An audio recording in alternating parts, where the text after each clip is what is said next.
दोस्तों, भारत ने पिछले हफ्ते ओडिशा के पास एक द्वीप से एक हाइपरसोनिक मिसाइल का परीक्षण किया है। आवाज से 5 गुना अधिक तेज रफ्तार से उड़ान भरने वाली मिसाइल को निशाना बनाना बेहद मुश्किल है और यह टेक्नोलॉजी अभी दुनिया के कुछ ही देश के पास मौजूद है। यह मिसाइल परमाणु बम से हमला करने की क्षमता भी रखती है।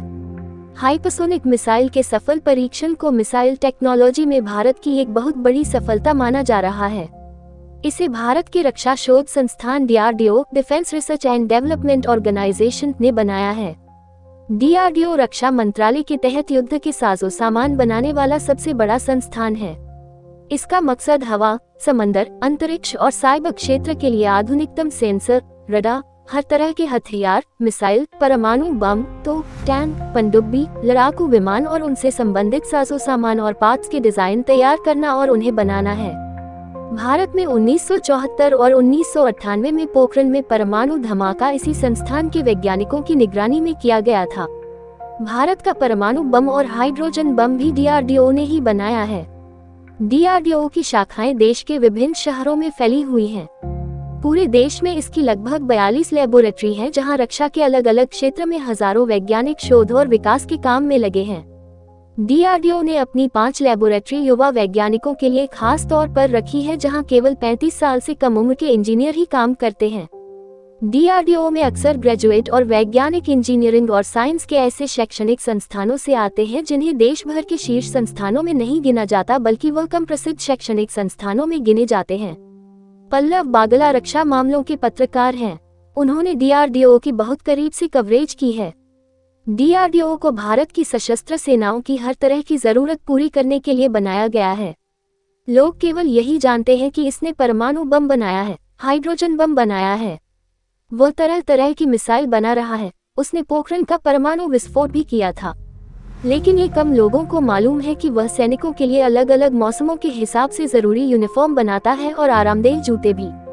किन हालात में किस तरह का खाना खाना है, इसके लिए शोध भी यही किया जाता है। यूनिफॉर्म और जूते बनाने से लेकर एटम बम बनाने तक का सारा काम DRDO करता आया है। चूंकि यह एक रक्षा शोध और विकास का संस्थान है, इसलिए इसकी गतिविधियों को बहुत पर्दे में रखा जाता है। DRDO ने सबसे बड़ी कामयाबी एटम बम और मिसाइल के क्षेत्र में हासिल की है। इसने अलग अलग रेंज और प्रकार की आधुनिकतम क्रूज, बैलिस्टिक, इंटरकॉन्टिनेंटल, सुपरसोनिक और हाइपरसोनिक मिसाइल बनाई हैं।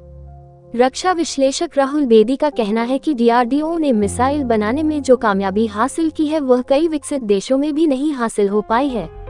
उन्होंने कहा कि उदाहरण के तौर पर अभी भारत ने जो हाइपरसोनिक मिसाइल का परीक्षण किया है, वह टेक्नोलॉजी चीन और अमेरिका समेत केवल 5-6 देशों के पास है, लेकिन उनकी मिसाइल की क्षमता भारत की हाइपरसोनिक मिसाइल से बहुत कम है। बेदी ने BBC को बताया, उन्होंने 3 साल पहले एक हाइपरसोनिक ग्लाइड व्हीकल भी बनाया था। ये ग्लाइड व्हीकल एक रॉकेट के जरिए अपने लक्ष्य तक भेजा जाता है। बहुत विकसित देशों के पास भी अभी यह क्षमता नहीं है। DRDO ने सबमरीन बैलिस्टिक मिसाइल भी बनाई है, जिन्हें बनाना बहुत मुश्किल काम है। लेकिन बेदी के मुताबिक मिसाइलों के मामले में बढ़िया रिकॉर्ड के बावजूद असॉल्ट राइफल, सैनिकों के लिए टैंक और बख्तरबंद गाड़ियों जैसे सामान के बारे में इस संस्था की क्षमता काफी कम है। DRDO अभी लड़ाकू विमानों में इस्तेमाल होने वाले शक्तिशाली इंजन भी नहीं बना सका है। इसने तेजस नाम का एक लाइट कॉम्बैट लड़ाकू विमान बनाया है, लेकिन इसका इंजन अमेरिका की कंपनी जनरल इलेक्ट्रिक से लिया गया है।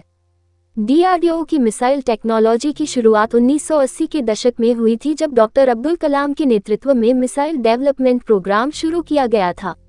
उस वक्त लंदन, वॉशिंगटन और टोक्यो में भारत के डिफेंस अताशी और DRDO के प्रतिनिधि हुआ करते थे। रक्षा तकनीक पर उन देशों का पूरा कंट्रोल था। प्रधानमंत्री अटल बिहारी वाजपेयी के दौर में सन 1998 के परमाणु विस्फोट के बाद अमेरिका और पश्चिमी देशों ने भारत पर टेक्नोलॉजी के आयात और विशेष तौर से ऐसे इंजन, मशीन और पार्ट्स मंगाने पर पाबंदी लगा दी थी जो युद्ध में काम आने वाली मशीनों और हथियारों में इस्तेमाल किए जा सकते थे। यह पाबंदी कई सालों तक जारी रही और यही वह समय था जब भारत ने ये फैसला किया कि वह टेक्नोलॉजी के लिए विदेशों पर निर्भर नहीं रहेगा। सन 80 के दशक से यह संस्थान विकास करता हुआ इस मुकाम पर पहुंच गया कि अब यह हाइपरसोनिक मिसाइल भी बना रहा है और सबमरीन बैलिस्टिक मिसाइल भी लॉन्च कर सकता है। DRDO ने पिछले 30 सालों में पृथ्वी, अग्नि, आकाश, त्रिशूल और ब्रह्मोस जैसी आधुनिक मिसाइलें बनाई हैं, जो भारत की सशस्त्र सेनाओं के अंग हैं। डीआरडीओ कुछ मिसाइल अब निर्यात भी कर रहा है। एक तो आकाश मिसाइल है जिसकी रेंज 25 से 40 किलोमीटर तक है और दूसरा ब्रह्मोस मिसाइल है जो भारत ने रूस की साझेदारी से बनाई है। इसकी रेंज 280 किलोमीटर से 400 किलोमीटर तक है। 280 किलोमीटर रेंज की मिसाइल उन्होंने फिलीपींस को निर्यात की है, जबकि आकाश मिसाइल आर्मेनिया को बेचा गया है। पिछले वित्तीय वर्ष में भारत ने 21,000 करोड़ रुपए का जंगी साजो सामान निर्यात किया था। भारत के रक्षा मंत्रालय ने अगले 5 वर्षों में उसे 50,000 करोड़ रुपए तक पहुंचाने का लक्ष्य रखा है। मिसाइल टेक्नोलॉजी बाहर से लेना बहुत मुश्किल होता है क्योंकि यह बहुत ही क्लासिफाइड और खुफिया टेक्नोलॉजी होती है। जिन देशों के पास ये टेक्नोलॉजी होती है वह उसे देने के लिए तैयार नहीं है। वह कहते हैं कि 1998 के बाद भारत एक परमाणु शक्ति संपन्न देश बन गया है। डीआरडीओ ने जो मिसाइलें बनाई हैं उनमें बहुत सी मिसाइलें परमाणु बम गिराने की क्षमता वाली हैं। अभी जिस हाइपरसोनिक मिसाइल का भारत ने परीक्षण किया है उसमें परंपरागत और परमाणु दोनों तरह के बम लगाए जा सकते हैं। रक्षा विश्लेषक पल्लव बागला कहते हैं, जब जब भारत को दूसरे देशों ने टेक्नोलॉजी देने से इनकार किया, उन रक्षा प्रणालियों में डीआरडीओ ने कमाल का काम किया है। इन क्षेत्रों में इस संस्थान ने बहुत कारगर हल निकाले हैं। वह कहते हैं कि डीआरडीओ ने इसी साल एक ही मिसाइल में कई एटम बम ले जाकर अलग अलग टारगेट को निशाना बनाने वाले MIRV मिसाइल का भी सफल परीक्षण किया है। पिछले कुछ वर्षों से डीआरडीओ ने निजी कंपनियों से भी साझेदारी शुरू की है। आर्टिलरी यानी तोपखाना सिस्टम, मोटराइज्ड व्हीकल बनाने और हेलीकॉप्टर यूनिट में प्राइवेट सेक्टर की साझेदारी शामिल है।